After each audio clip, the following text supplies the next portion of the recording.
Assalamualaikum warahmatullahi wabarakatuh. Perkenalkan, nama saya Sari Afriani dan saya Mutiara Gustina. Hari ini kami akan mempresentasikan hasil diskusi kami tentang instrumen asesmen dan modifikasi instrumen yang telah ada. Oke, stay tune teman-teman.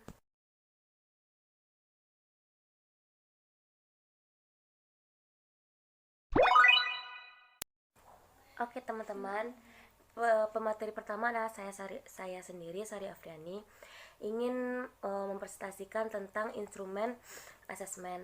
Sebelum itu, kita harus mengetahui tentang apa itu asesmen.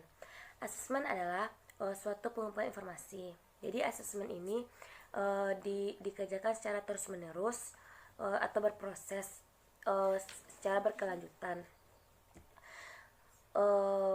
Lalu instrumen asesmen itu ada instrumen asesmen adaptasi atau baku. Jadi instrumen asesmen adaptasi ini adalah instrumen yang dibuat oleh guru atau peneliti yang telah ada gitu. Lalu faktor-faktor mempengaruhi instrumen, yang pertama adalah kemampuan anak itu sendiri, kedua jenis anak, ketiga instrumen itu hanya tidak boleh memakai dan gitu, hanya satu item. Yang keempat adalah jika instrumen itu positif, maka seluruhnya itu positif, dan jika negatif itu maka seluruhnya juga negatif gitu. Terus mengapa kita harus menginstrumen? Jadi kan instrumen itu adalah proses pengumpulan informasi. Untuk apa? Jadi gunanya instrumen asesmen itu adalah agar kita itu lebih mengetahui gejala masalah yang terjadi pada anak tersebut.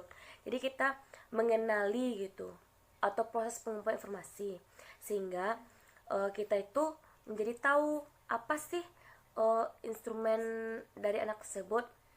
Dan pada kali ini kami mengambil instrumen asesmen tentang anak tunalaras.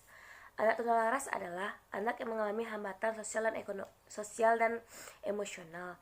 Jadi anak ini itu agak berbeda dari anak umum pada lainnya gitu. Jadi contohnya seperti anak tunalaras itu kayak suka berkelahi, suka mencuri, menutup diri, pemarah, agresif, dan lainnya. Jadi pada kesempatan kali ini kami ingin menginstrumen asesmen anak tunalaras dengan tujuan untuk mengetahui apa sih masalah atau gejala yang ada pada anak tunalaras. Oke teman-teman. Oke teman-teman, jadi saya akan memberikan contoh gimana sih cara membuat instrumen asesmen tersebut. Oke, tunggu ya.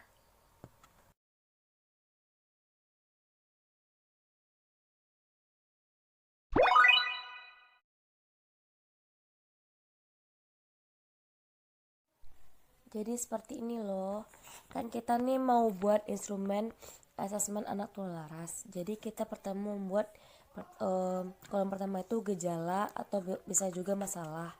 Kedua, ya, tidak, dan keterangan. Yang pertama yang kita instrumen adalah gejalanya itu kayak agresif. Jika anak tunalaras itu agresif, apakah ya atau tidak gitu. Kedua, pemarah. Ketiga, menutup diri. Keempat, mencuri. Yang kelima, sering berkata kotor, dan seterusnya. Jadi ada juga kan saya bilang tadi tentang faktor yang mempengaruhi asesmen gitu. Ada yang nomor 3 tentang hanya ada satu item untuk mengasesmen. Maksud dari satu item itu gini, dan tidak boleh memakai dan. Jadi agresif kan hampir sama dengan pemarah, namun kita tuh nggak boleh buat agresif dan pemarah, itu sama dengan dua item.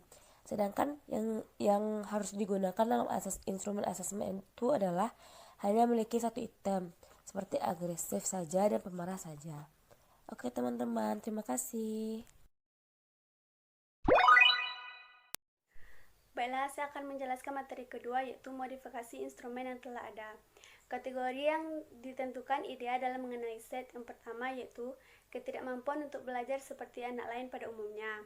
Yang kedua, ketidakmampuan untuk membangun hubungan dengan orang lain. Yang ketiga, perasaan yang berubah-ubah. Yang keempat, suasana hati yang buruk dan tidak bahagia. Dan yang kelima, memiliki rasa ketakutan. Dengan adanya gejala tersebut, maka diperlukan sebuah instrumen asesmen untuk membantu mengetahui gejala pada anak yang mengalami gangguan emosional.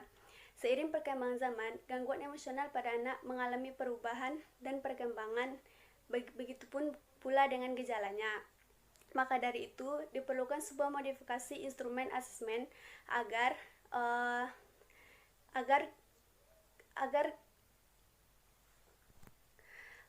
seiring perkembangan zaman, instrumen gangguan emosional tersebut lebih relevan. Hanya itu yang dapat saya sampaikan pada materi modifikasi hari ini. Agar seiring perkembangan zaman, instrumen tersebut lebih relevan. Hanya itu materi modifikasi yang dapat saya sampaikan pada hari ini. Baiklah teman-teman, pada kesempatan kali ini hanya itu saja yang dapat kami sampaikan. Salah dan janggal kami mohon maaf. Assalamualaikum warahmatullahi wabarakatuh. Bye-bye.